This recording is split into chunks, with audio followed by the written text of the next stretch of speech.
Rien n'est perdu. C'est le thème de notre conférence. Je ne sais pas si vous avez entendu en quelques lieux que ce soit ou dans des débats. Ah, on va encore faire comment?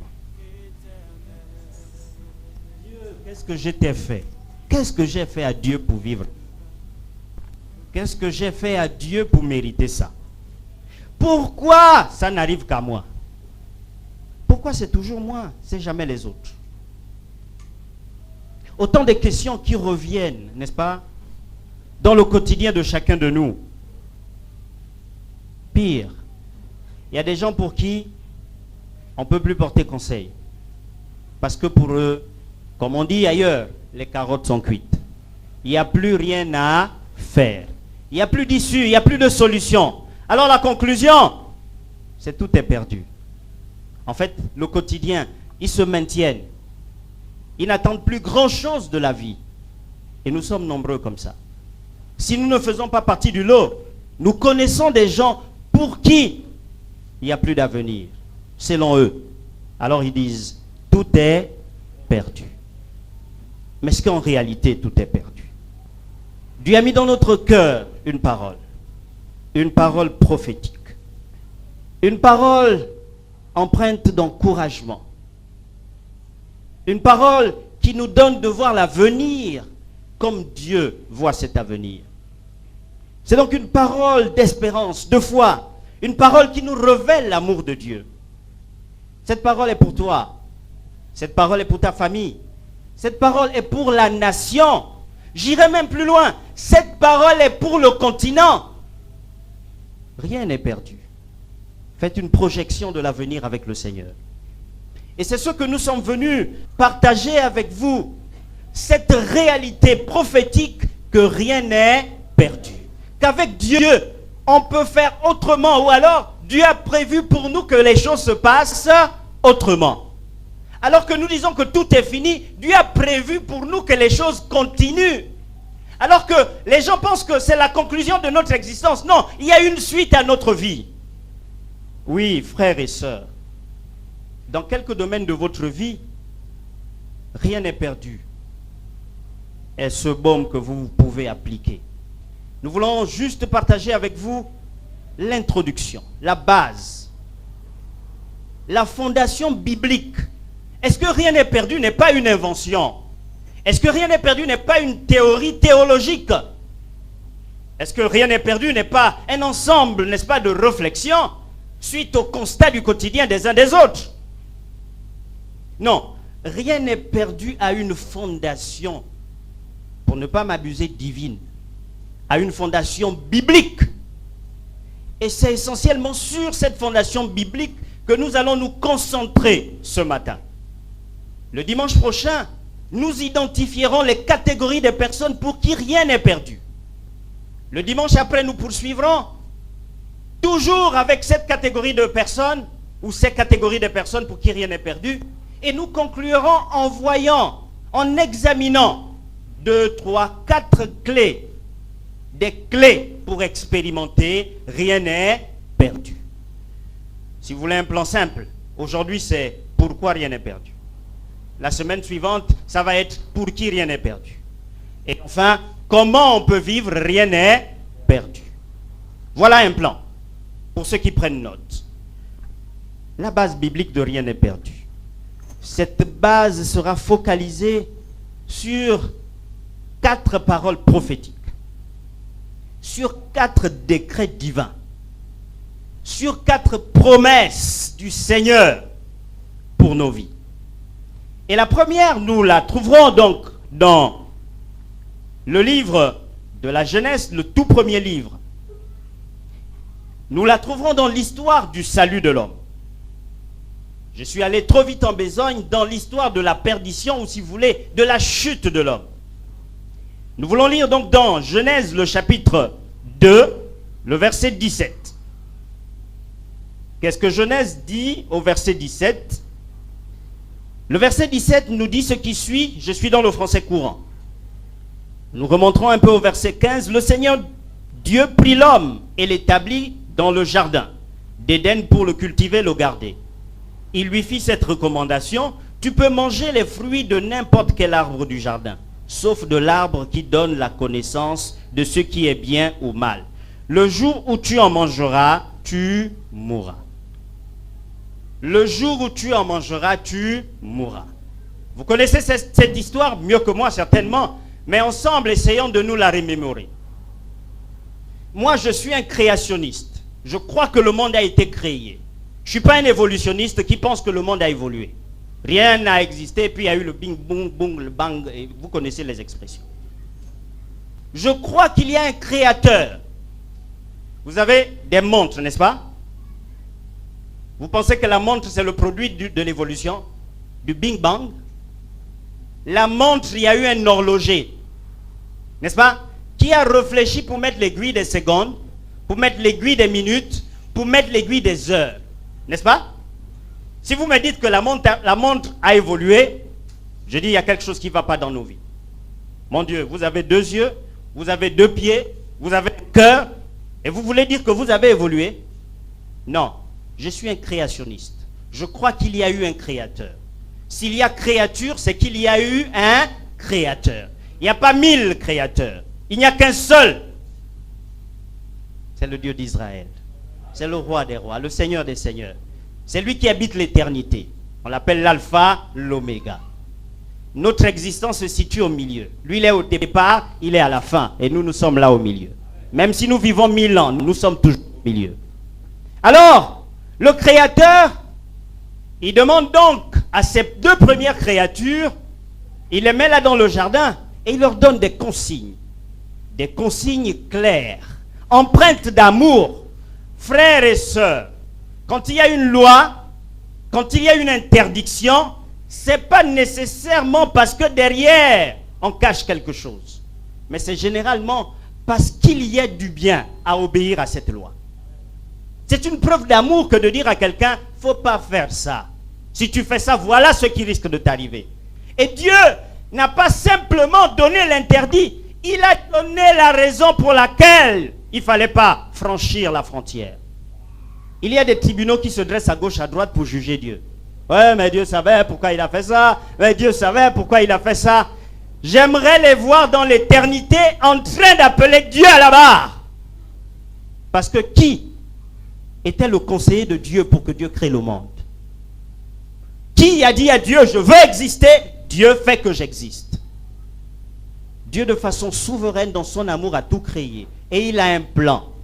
Qui est l'homme fini pour juger le Dieu infini? Qui est l'homme limité pour juger le Dieu illimité? Alors il fait le jardin d'Éden, il met l'homme, il dit à la femme et à l'homme, ne mangez pas de ce fruit, c'est pas bon, le jour que vous mangerez, vous mourrez. Qu'est-ce qu'ils ont fait? Ils ont mangé, n'est-ce pas? Par la faute de Dieu, disent d'aucuns. Ils ont mangé. Qu'est-ce qui devait leur arriver? Ils devaient mourir, n'est-ce pas? C'est là, en partie, l'origine de la mort. Allez-y dans les définitions de la mort théologique et tout ça, nous n'allons pas nous aventurer là-dessus. Méditez un temps soit peu sur cette histoire. Est-ce qu'ils avaient la révélation qu'ils allaient être sauvés? Est-ce que vous avez lu quelque part Dieu qui leur dit qu'il y aura un moyen de salut pour vous?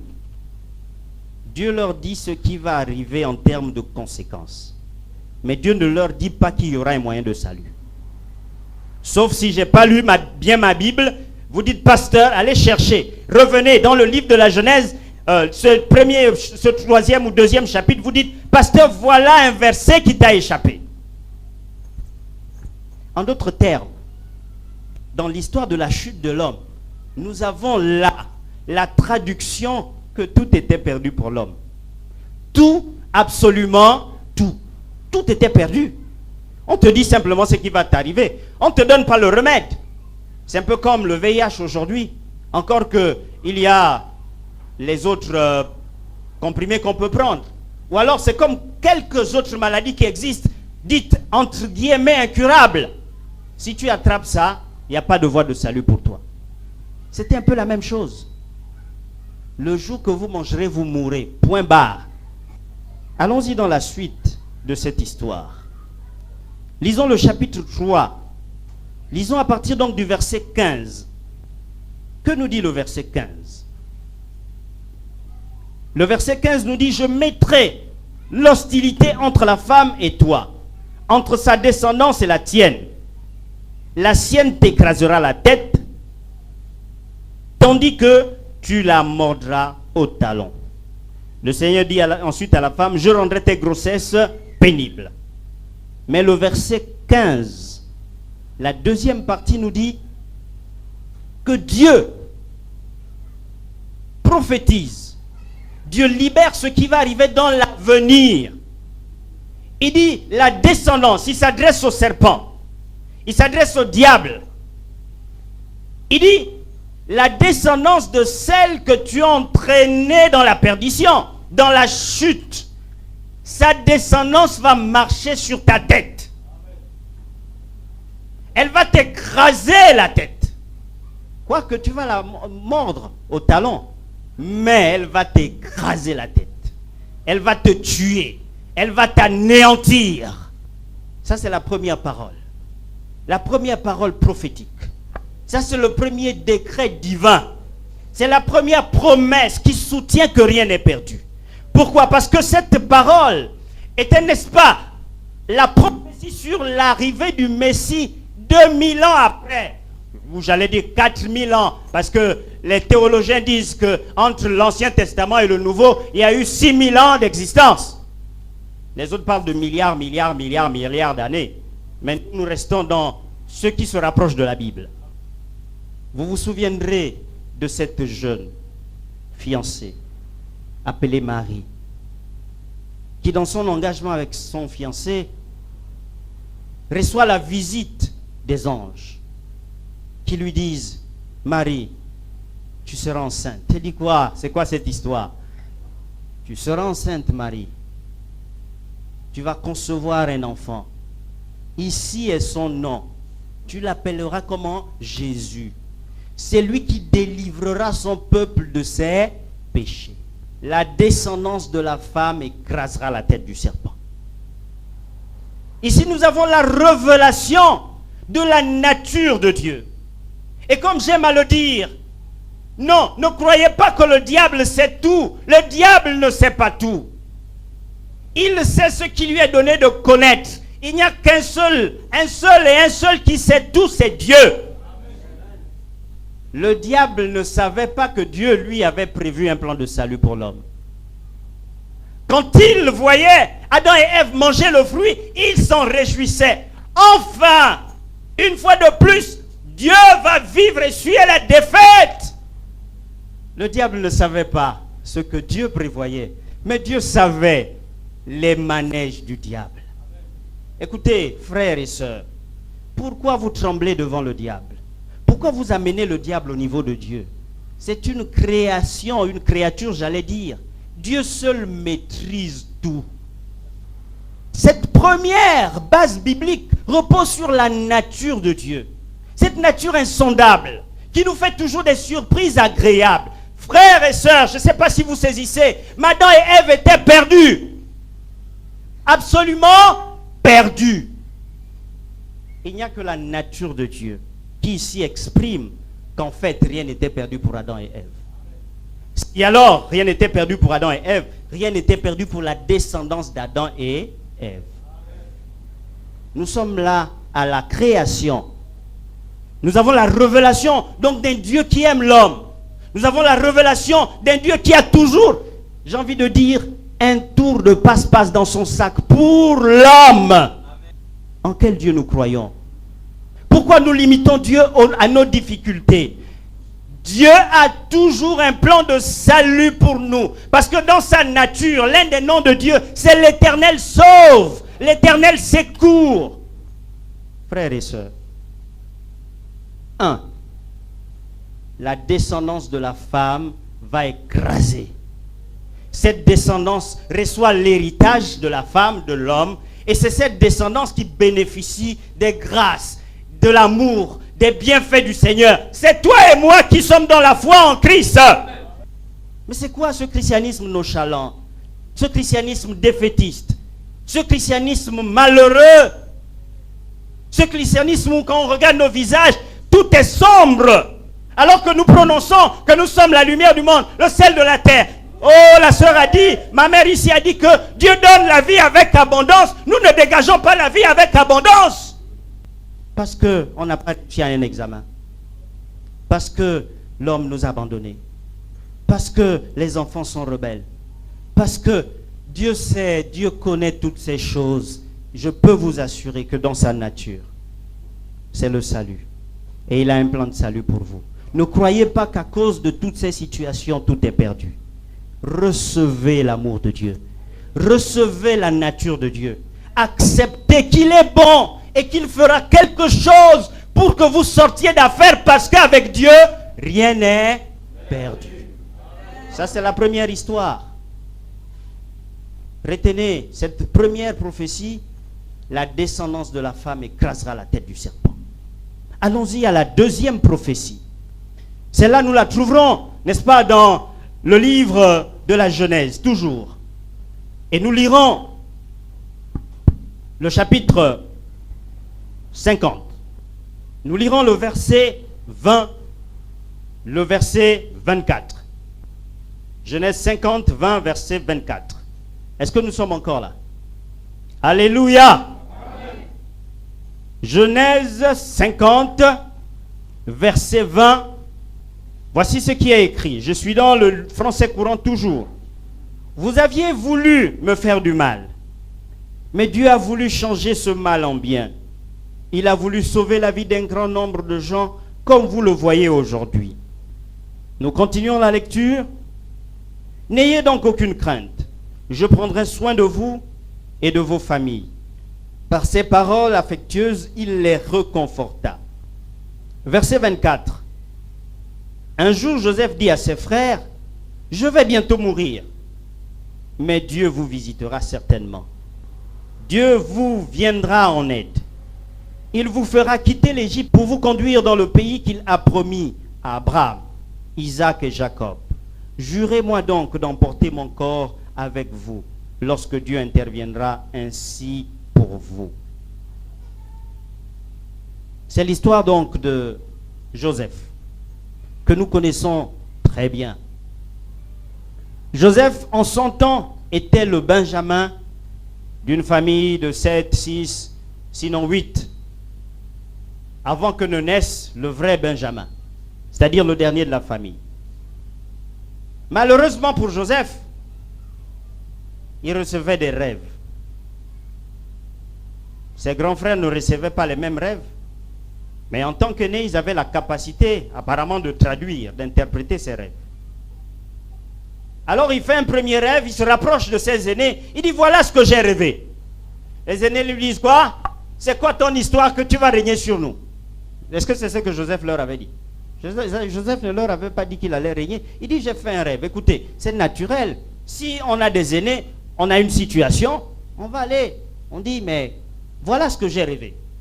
Il fait un deuxième rêve, ça c'est la fatale. La jalousie naît dans le cœur de ses frères. En plus, il était très aimé par papa. Ce dernier lui avait donné une tunique de valeur.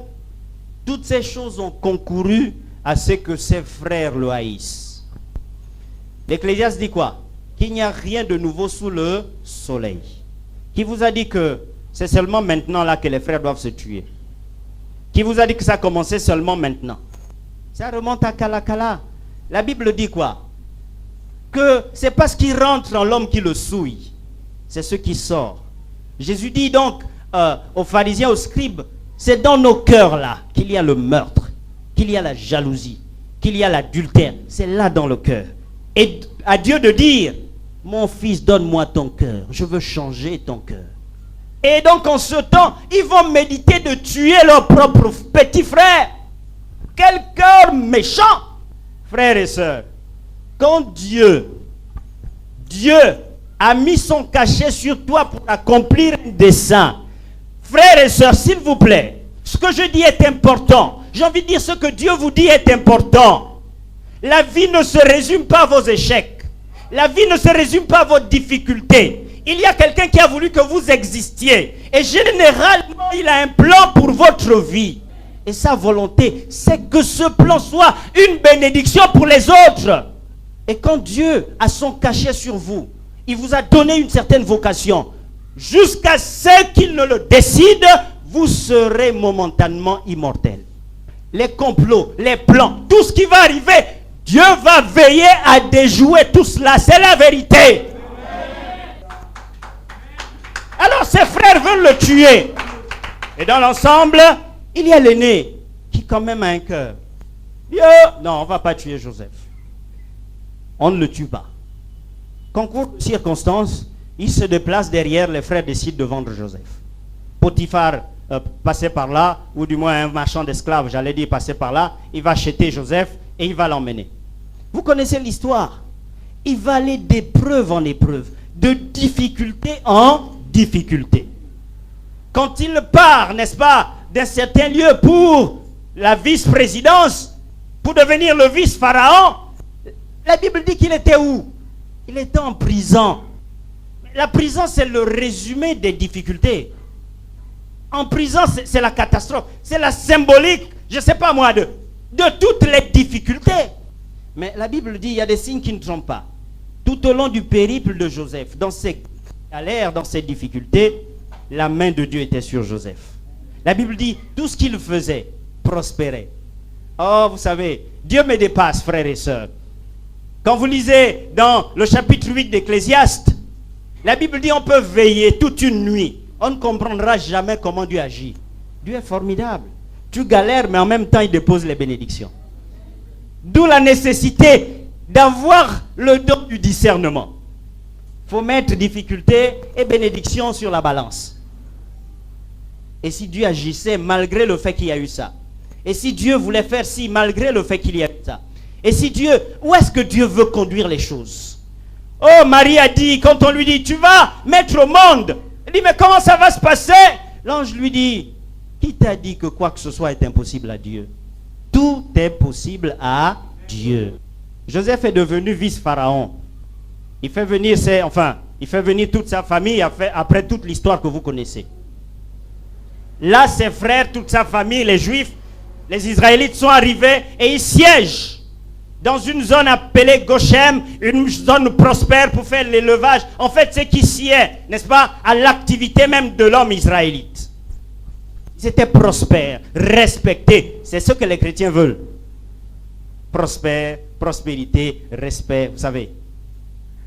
Mais il leur dit la deuxième parole, la deuxième prophétie, le deuxième décret divin, la deuxième promesse qu'il faut retenir, qui est un des appuis donc de rien n'est perdu. Il leur dit, Dieu vous visitera. Dieu vous visitera. Certainement, il vous visitera. Mais quand il va vous visiter, ne laissez pas mes os, amenez-les avec vous. Lui-même, il est vivant. Vous savez, frères et sœurs, on prie un Dieu qui maîtrise l'avenir. Écoutez, nous ne sommes pas les gangas à l'église. Nous sommes là pour libérer les prophéties que Dieu met dans notre cœur. Et comme Dieu maîtrise l'avenir, nous libérons ce qui va arriver dans l'avenir. Même si tout va bien présentement, Dieu qui connaît que dans 50 ans, voilà ce qui va arriver. Il va déjà nous donner une parole pour qu'on se prépare. Je vous dis, tout allait bien. Ils étaient prospères. Ils étaient heureux. Mais là, Joseph dit, Dieu vous visitera. Nous nous serons dit, mais comment ça? Dieu va nous visiter encore, pourquoi? Nous sommes prospères, nous sommes respectés, les choses vont bien. Est-ce qu'on a encore besoin d'une visitation extraordinaire du Seigneur? Mais en fait, c'était une parole prophétique. Parce qu'en fait, Dieu qui voyait 50 ans après, savait que les futurs pharaons allaient asservir le peuple. Et c'est ce qui s'est passé. Parce que la Bible dit, les pharaons qui sont arrivés et qui n'ont pas connu Joseph, on dit, tiens, nous avons la main d'œuvre gratuite. Pourquoi on va continuer à payer les gens alors que ces Juifs-là peuvent construire l'Égypte? Ils ont pris les Israélites, ils les ont asservis. Ils sont devenus esclaves. Frères et sœurs, Dieu seul maîtrise la vie. Les choses peuvent basculer d'un moment à l'autre. la véritable assurance et sécurité, c'est Dieu et Dieu seul. Vous pouvez partir du trône pour la prison. Vous comprenez? Vous pouvez partir, n'est-ce pas, de la prospérité à la pauvreté. Vous savez ça? Vous pouvez partir de la célébrité. On va vous marcher dans la boue. Vous comprenez ça? Notre appui, notre assurance, Dieu. Dieu est Dieu seul. Alors ils vont devenir esclaves, frères. Sœurs, pendant près de 400 années, ils seront esclaves. Ils seront là en train de pleurer, de crier. Mais quel était leur appui? La prophétie de Joseph. Joseph nous avait dit, Seigneur Dieu d'Abraham, d'Isaac, que tu vas nous visiter un jour. Cette génération passe. Il transmet cela à la génération future.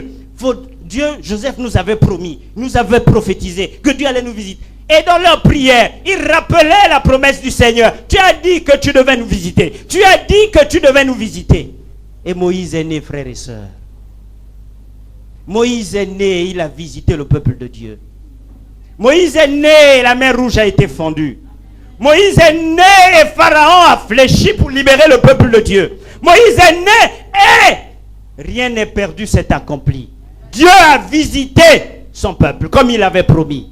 S'il vous plaît, saisissons la parole de Dieu. Quand Dieu nous parle, même si nous ne cernons pas toujours qu'est-ce qui se passe, qu'est-ce qui va se passer, disons oui, amen, Seigneur, à ta parole. Frères et sœurs, 400 années d'esclavage.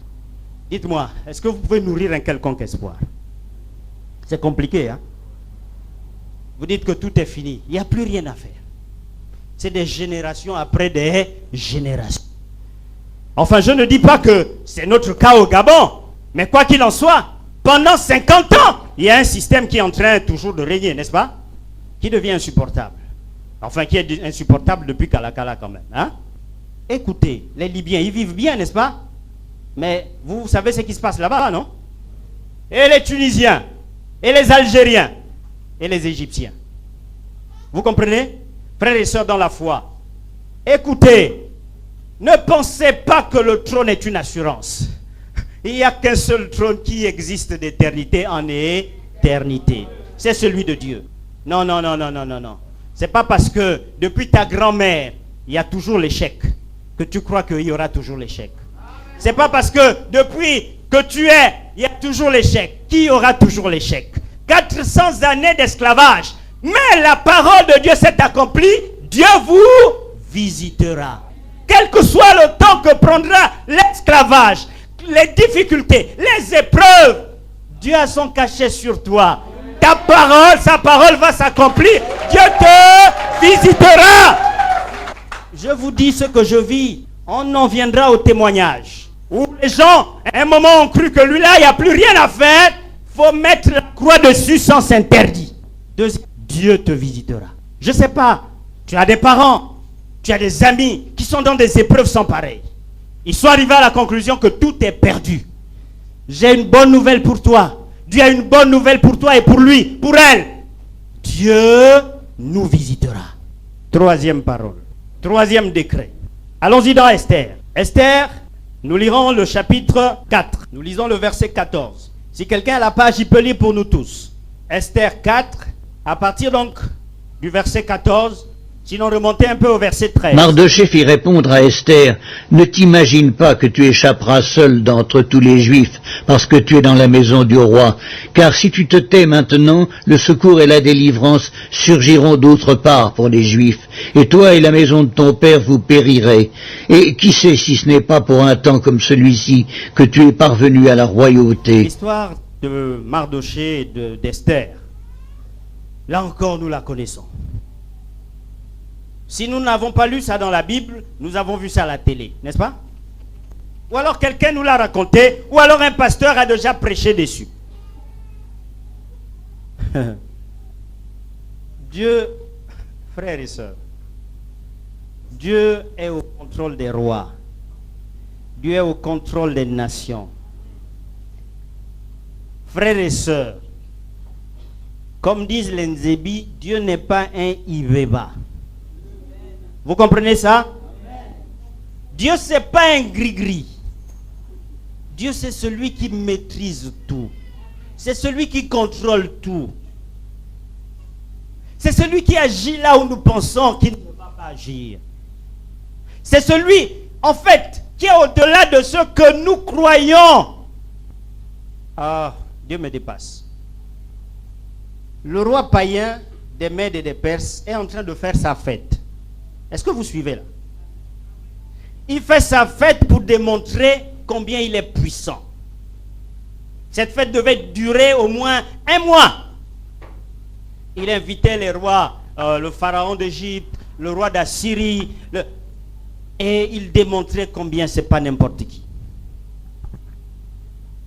Sa dernière démonstration, c'était l'exhibition de la femme la plus belle du monde, c'est-à-dire son épouse. Comme on fait les Miss, le temps arrivait où il appelait la reine pour dire, allez, viens voir, fais ton défilé. Et donc la reine passe, vous voyez, et tout ça. Il dit, oui, oui, monsieur le roi, vous êtes respectable. Vous avez même la plus belle femme de l'univers. Il appelle donc la femme. La femme dit, moi, je ne viens pas. Je ne suis pas un produit d'exhibition. Bon, c'est moi qui ajoute ça. Hein. Le roi a tous ses autres collègues rois. Et il invite la femme dit, je ne viens pas. Les conseillers sont toujours là, n'est-ce pas? Ah! Mais là, tu ne vaux plus rien. La femme qui t'a désobéi, il n'y a pas de débat là. Il faut la destituer. Si tu veux un tout petit peu avoir un peu d'honneur auprès de... Hein, il faut la destituer. Ils vont voir que toi, tu es un gars qui ne blague pas. Il va suivre les conseillers, il ne va pas suivre son cœur. Il n'y a pas la loi du pardon chez lui. Il dit, il faut me destituer la reine. Et la reine est destituée. Séance tenante, hein? Il n'y a pas conseil de ministre et tout ça. Si ça s'est fait, c'est de façon officieuse. Il faut une nouvelle reine. Alors on lance Miss Perse, Miss Mèdes et Perse. Comprenez pourquoi? Parce que la plus belle femme doit être dans, comment dire, les environs ou dans le sérail du roi. Il ne faut pas que la plus belle femme soit chez quelqu'un d'autre. Il lance Miss Mèdes et Perse. Concours de circonstances inexplicables. Dieu seul maîtrisait ce qui se passait. Esther, qui n'était pas une Mède et Perse, va rentrer dans la course.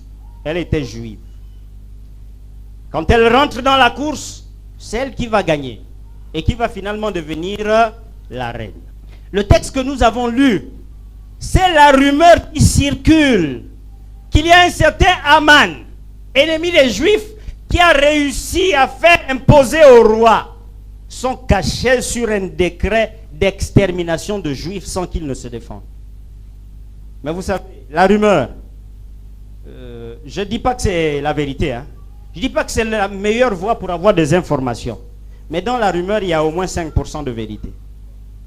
Donc la rumeur populaire disait, oh, les rois, les Juifs vont mourir, on va les exterminer. Ça va arriver jusqu'à Mardoché. Mardoché va déchirer ses vêtements. Il dit, c'est quoi cette histoire? Il va être touché dans son fort intérieur. En plus, il avait vraiment le peuple à cœur. Lisez la conclusion du livre d'Esther. Il est dit que il fut aimé de son peuple parce qu'il porta son peuple à cœur. Il voulait le bien de son peuple. Voilà les leaders qu'il nous faut au Gabon. Pas les leaders qui se servent de vous pour leur bien. Mardoché va donc informer Esther de façon indirecte parce que les serviteurs vont aller dire à Esther, ton oncle ou ton cousin là, il délire. Mardoché, qu'est-ce qui se passe? Mais tu n'es pas informé du décret d'Aman? Nous allons être exterminés. Il faut que tu fasses quelque chose. Esther dit, oh, mais voilà tant de temps que le roi ne m'a pas invité. Mais je ne peux pas, je ne peux rien. Sa propre femme. Il faut, je ne veux pas dire un billet d'invitation, mais il faut au moins un rendez-vous. Ça existe aujourd'hui avec les pasteurs. Il faut des rendez-vous cachetés, signés, que vous envoyez depuis Kalakala. Bref. Mardoché dit, ok, si tu ne fais rien, ce n'est pas grave. La deuxième parole. Si tu ne fais rien, c'est pas grave. Le salut nous viendra de quelque part. Soulignez cette parole. Si tu ne fais rien, c'est pas grave. Le salut nous viendra de quelque part. Quel est le rapport avec rien n'est perdu? Quand on vous en parle comme ça, lisez l'histoire des Mèdes et Perses. Quand un décret était cacheté, il fallait un autre décret pour l'annuler. Et pour entrer en présence du roi, ce n'était pas chose facile. Et Mardoché, Aman, c'était le bras droit du roi. Frère, non, s'il vous plaît, réalisez qui est Dieu. Mais écoutez, c'est pas parce que le conseiller du roi est dans la maçonnerie et musulman et ceci qu'on pense que Dieu ne peut rien faire. Dieu était déjà informé de la situation. Dieu avait déjà pris les devants. Dieu avait déjà permis que soit déstabilisée la reine. Dieu avait déjà installé Esther. Tout ça, le diable ne maîtrisait pas. Frères et sœurs, vous savez, vous voyez ce qui se fait. Mais il y a des choses que vous ne voyez pas. Dieu est en train de travailler pour votre vie, frères et sœurs. Dieu est en train de travailler pour votre famille. Dieu est en train de travailler pour le Gabon. Dieu est en train de travailler pour l'Afrique. Ça, vous ne voyez pas, mais il travaille. Si tu ne fais rien, c'est pas grave. Le salut nous viendra de quelque part. C'était le décret divin. Et qui sait si ce n'est pas pour une situation comme celle-là que tu es parvenu à la royauté. Le déclic de sa vocation. Celle qui était peureuse, elle dit, j'irai voir le roi. Si je dois mourir, je mourrai. Certainement Dieu est avec moi. Jeûner et prier. J'irai voir le roi. Et quand elle va, la faveur du Seigneur l'a accompagnée. Le roi l'a tendu son sceptre. Elle a été reçue. Elle a invité le roi à un cocktail qu'elle organisait. Vous connaissez l'histoire. Tout ça ne m'intéresse pas. Ce qui m'intéresse, c'est ce décret divin. C'est cette expression de foi en Dieu. Alors que tout était sombre. En fait, humainement, il n'y avait aucune voie de sortie. Parce que le décret était formel. Les Mèdes et les Perses avaient l'armée, avaient les milices. Tout était réuni pour en finir avec les Juifs. Ils avaient juste la parole de Dieu. Frères et sœurs, c'est pas grave tout ce qui se fait autour de toi. C'est pas grave tout ce qui se fait contre toi. Assure-toi, est-ce que tu as Dieu dans ton camp? Est-ce que Dieu est là? Est-ce que Dieu pousse les pions pour toi? S'il pousse les pions, tu es dans le camp des vainqueurs et tu finiras par vaincre. Le salut te viendra nécessairement de quelque part. Sûr. Je ne sais pas quelle est ta situation. Je ne sais pas. Tu as fait le bac déjà 7 fois. Je ne sais pas. Qu'est-ce qui se passe dans ta famille? Je ne sais pas à quoi tu fais face. Mais j'ai une bonne nouvelle pour toi. J'ai la parole de Dieu pour toi. C'est que le salut te viendra de quelque part. C'est que le salut viendra de quelque part pour ta famille. C'est que le salut viendra de quelque part pour ta situation. Je ne sais pas comment Dieu va faire. Mais il l'a dit. Le salut te viendra de quelque part. Ainsi, tu expérimenteras que rien n'est perdu. Nous étions là dans l'Ancien Testament. Tous ces décrets, ces prophéties, ces promesses, nous les avons vus dans l'Ancien Testament.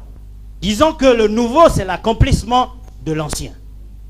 Ou alors, comme d'autres théologiens disent, le nouveau remplace toujours l'ancien. Qu'est-ce que la Bible nous révèle dans le Nouveau Testament en rapport avec rien n'est perdu? Quelle est la base biblique que nous trouvons dans le Nouveau Testament? Nous avons 2-3 textes que nous allons voir rapidement. Et nous allons écouter 1 ou 2 témoignages avant de terminer avec la prière. Allons-y premièrement dans Luc, le chapitre 15. Luc, le chapitre 15, que nous ne lirons pas, parce que c'est un long chapitre. Mais, si vous voulez le résumé de Luc 15, c'est l'expression, la traduction, c'est la description, c'est le portrait du Créateur, qui a comme principal fardeau le salut des âmes. Et ici donc Jésus, n'est-ce pas, dépeint le Père par un ensemble de paraboles. La première, c'est la parabole, n'est-ce pas, des brebis. Il y a 100 brebis, il y a une qui est égarée, et nous avons le berger qui laisse 99 brebis. Souvent, je me suis dit que ce n'était pas un bon homme d'affaires. Parce qu'un bon businessman, tu ne peux pas investir sur un et tu laisses 99. Mais Dieu, il ne fonctionne pas toujours comme nous croyons. Il laisse 99, il va chercher la 100e brebis égarée. Ça, c'est la première parabole contenue dans cette histoire. La deuxième parabole, c'est la parabole de la femme, de cette vieille femme qui perd une seule drachme. La Bible dit, elle remue ciel et terre, elle remue tout dans la maison pour retrouver la drachme égarée. Quand elle trouve, il y a la joie. Elle appelle ses voisins, elle fait la célébration. Et puis, il y a la dernière parabole, c'est la parabole du fils prodigue, que vous connaissez. Cet homme avait 2 fils, l'aîné, qui lui est resté fidèle, et puis le Benjamin, qui voulait de sa liberté. Il est parti, il s'est vautré dans le péché, mais alors il s'est vraiment vautré dans le péché, il va faire demi-tour avec un cœur brisé pour revenir au Père. Ici, le Père le reçoit, le Père fait une grande fête pour dire en conclusion que mon fils qui était perdu est revenu à la vie. N'est-ce pas? Dans tous ces 3 textes, il y a 2 expressions qui reviennent. La première, c'est perdu ou bien égaré. Vous comprenez? Ça, c'est la première expression qui est soulignée. Le berger a perdu une brebis. Ou alors la brebis s'est égarée. La dernière expression qui vient, c'est quoi? Il la retrouve. Mieux, il la cherche. Il va la chercher. Pesez les mots, hein. Il va chercher. Il laisse les 99 pour aller chercher la 100e égarée. Et il la trouve. Quand il la trouve, il fait la fête. La femme, c'est la même chose. Elle perd d'abord. Et ensuite, elle retrouve. L'histoire du fils prodigue, c'est la même chose. Le fils rebelle. Le père dit, il a perdu son fils. Le fils revient. Dans sa déclaration, il dit, mon fils qui était perdu est retrouvé. Dans la logique de Dieu, dans le discours de Dieu, les mots ne sont pas inversés comme le langage de l'homme a inversé. Parce que pour nous, c'est succès, c'est réussite et puis perdition par la suite. Pour nous, la conclusion, c'est tout est perdu. Mais pour Dieu, il y a perdition, c'est vrai. Mais la fin de tout ça, c'est retrouver, c'est sauver. Vous comprenez?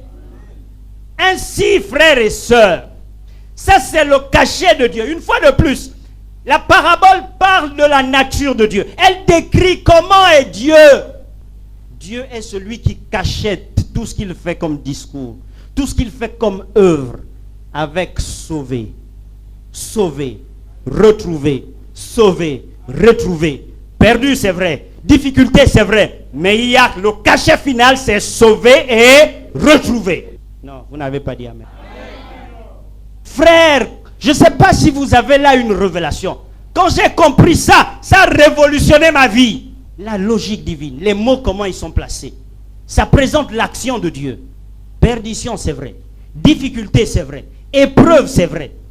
Mais le cachet final, c'est quoi? La conclusion, c'est quoi?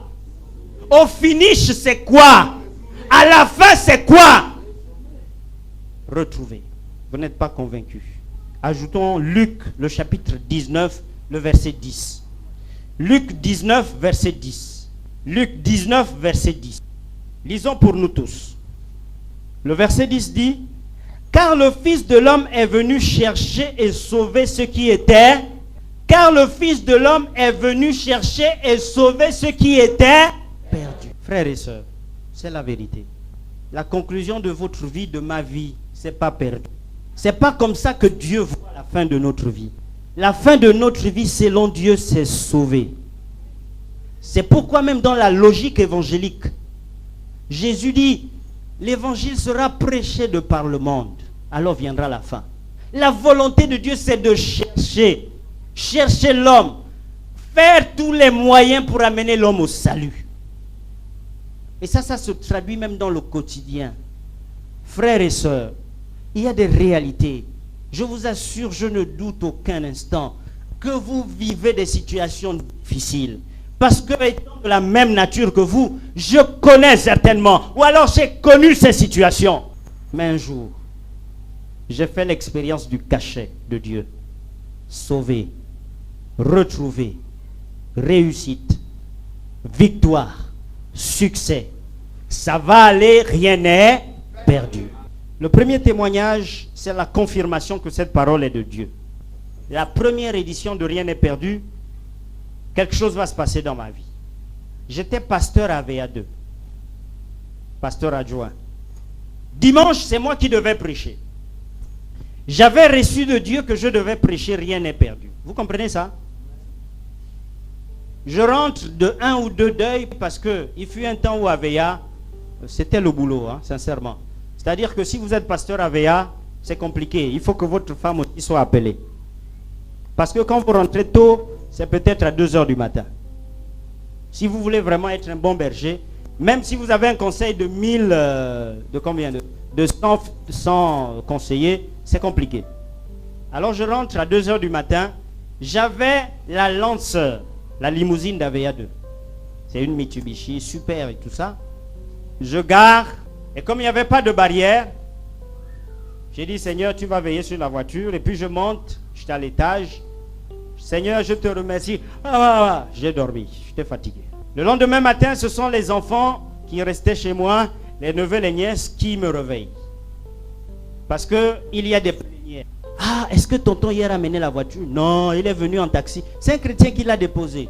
Non, je l'ai entendu garer la voiture. Vous savez, le diable, il crée toujours le doute. Même quand tu as vu, le diable, quand il te met le doute là, tu doutes même que la chose a existé. Et puis, vous connaissez les plus courageux au monde? Ce sont les enfants. Donc les grands, toujours stratégiques, ils envoient ma petite nièce de 2 ans là. Va poser la question à tonton s'il a amené la voiture hier. Tonton, est-ce que hier tu as amené la voiture? Je dis oui, j'ai amené la voiture.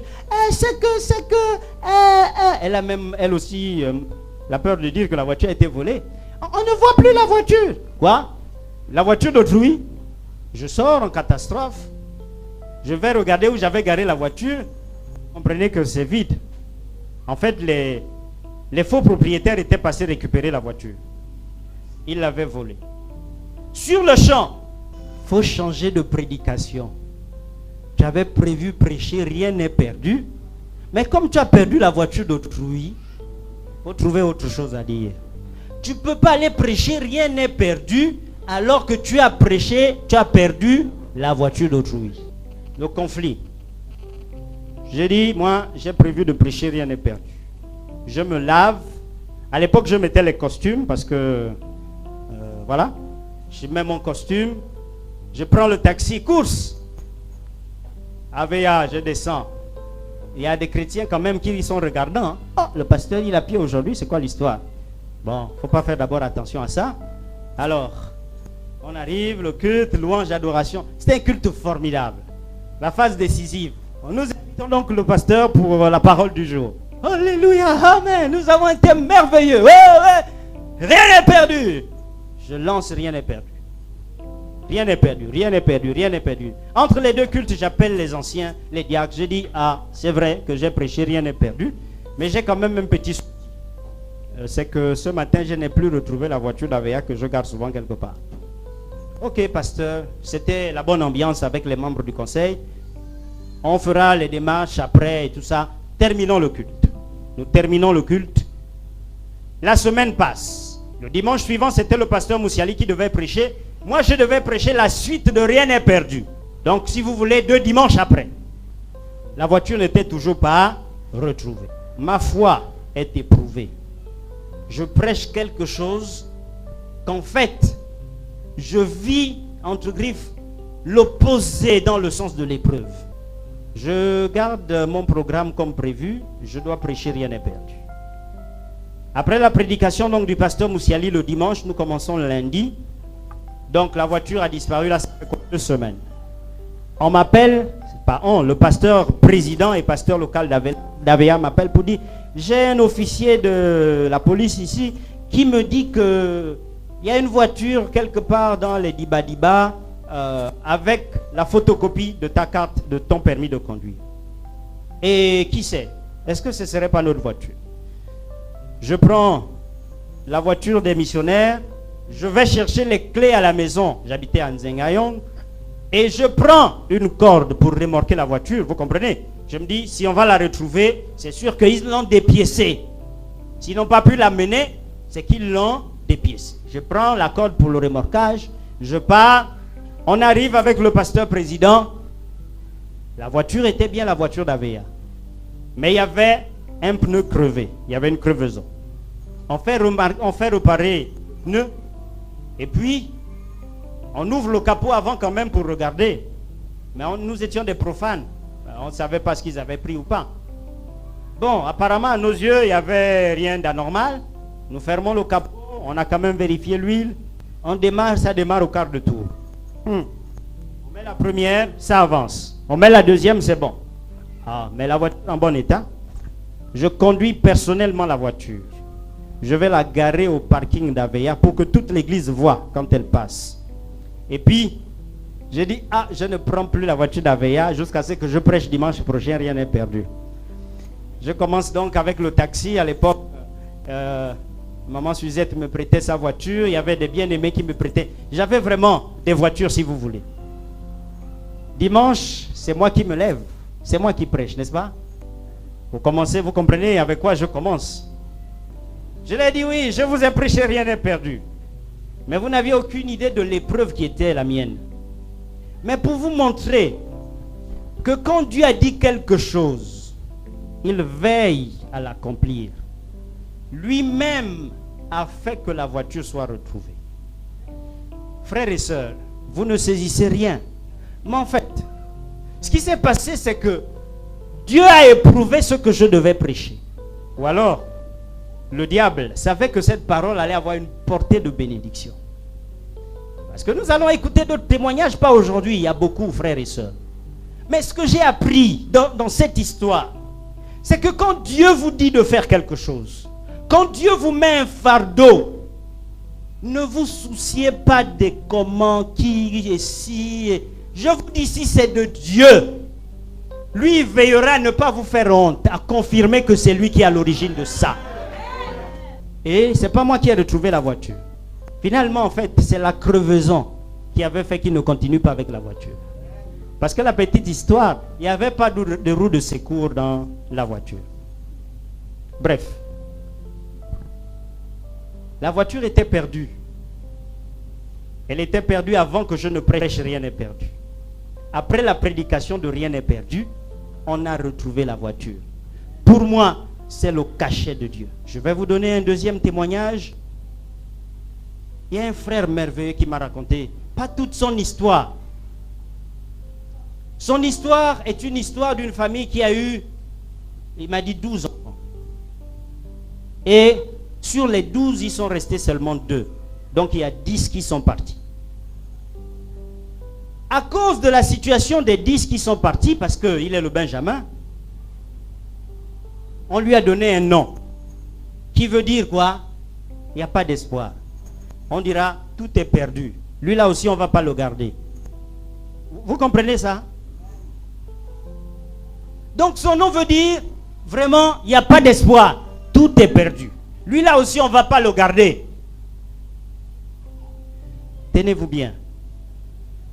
Comme Dieu avait un plan pour cet enfant-là, cet enfant est encore en vie. Il s'est marié. Il vit à l'étranger. Et sa vie est en train de prospérer.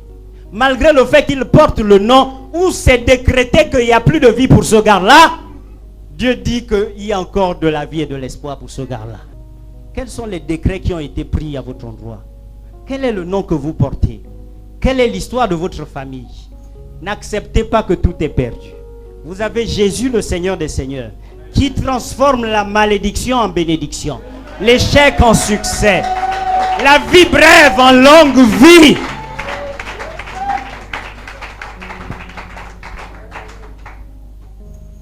Rien n'est perdu, frères et sœurs.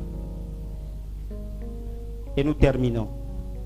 Nous étions la semaine dernière, ou les 4 dernières semaines, du côté Bel Air 2. À la veille donc du début de la conférence, rien n'est perdu. Ils vont connaître une épreuve. Je crois que c'est après la première séance. C'est un des diacres qui va être pris d'une maladie tout à fait bizarre.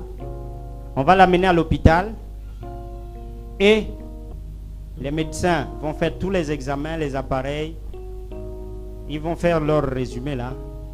C'est qu'il est mort. Vous comprenez? Cliniquement, il était mort. Les appareils, souvent ça fait comme ça. Et puis à un moment, quand ça va tout droit là, il n'y a pas de débat. Tout s'arrête. Donc les médecins ont dit, venez chercher votre homme, appelez une société de funèbre. Il n'y a plus rien à faire. Nous avons fait tout ce que nous pouvons. Le pasteur et ses membres du conseil ont dit, Seigneur, vraiment tu ne peux pas nous faire ça. C'est quoi cette histoire? Ils l'ont pris comme il avait le sang partout. Vous comprenez? Ils l'ont pris donc pour aller le laver. Pour que si on l'amène quand même, qu'on l'amène propre. Donc ils ont fait ce que Gabosep devait faire. Quand ils l'amènent sur la table là, pour mettre l'eau et enlever, ils sont en pleurs. Les médecins ont déjà dit que c'est fini. C'est là qu'il se réveille. Vous comprenez? C'est là qu'il ressuscite. Il est vivant aujourd'hui. Quand nous avons terminé, rien n'est perdu à Bel Air 2. Nous sommes allés lui rendre visite. Il se lève, il marche. Il est encore convalescent, c'est vrai, mais nous l'appelons le ressuscité. Je vous dis que nous n'avons pas le temps matériel. Parce que je vous aurais même démontré que même face à la mort, quand il y a le cachet de Dieu, rien n'est perdu. Vous connaissez l'histoire de Jésus, non? Vous connaissez l'histoire de Lazare. Quand il y a le cachet de Dieu, même la mort nous dit, repars là-bas, repars, repars. Il y a quelqu'un qui me fait pression, repars. Et la mort te renvoie. Nous étions ce matin en train d'introduire notre thème, rien n'est perdu. Nous avons vu 3 décrets de Dieu, 3 promesses, 3 prophéties, qui sont des bases bibliques suffisantes pour nous amener à croire, pour nous amener à aimer Dieu, à lui faire confiance, pour nous amener à renouveler, ranimer notre espérance, alors que tout paraissait fini. La première déclaration, la descendance de la femme marchera sur la tête du serpent. C'est une déclaration de Dieu. La deuxième déclaration, Dieu nous visitera. La troisième déclaration, même si le monde nous abandonne, même si nous n'avons pas quelqu'un à la présidence de la République, même si nous n'avons pas l'argent pour résoudre telle situation, le salut nous viendra de quelque part. Et la troisième, la quatrième, nous avons vu que Dieu, dans sa façon d'écrire ses discours, l'introduction c'est certainement perdu, mais la conclusion c'est sauvé, c'est secours, c'est délivré, c'est retrouvé. Alors votre vie n'est pas perdue, votre avenir n'est pas perdu, vos études ne sont pas perdues, rien n'est perdu pour votre église, rien n'est perdu pour votre famille. Je crois que rien n'est perdu pour le Gabon. Je continue à le dire. Rien n'est perdu pour ce pays. Mieux, rien n'est perdu pour l'Afrique. Saisissons la parole de Dieu. Faisons nôtre la parole de Dieu. Et le reste, c'est le Seigneur qui l'accomplit. Est-ce qu'on peut se lever et prier? Le sang de l'alliance éternelle, c'est le vin que tu répands dans ta maison maintenant, avec les anges, nous adorons le Père, avec les anges, nous adorons Jésus.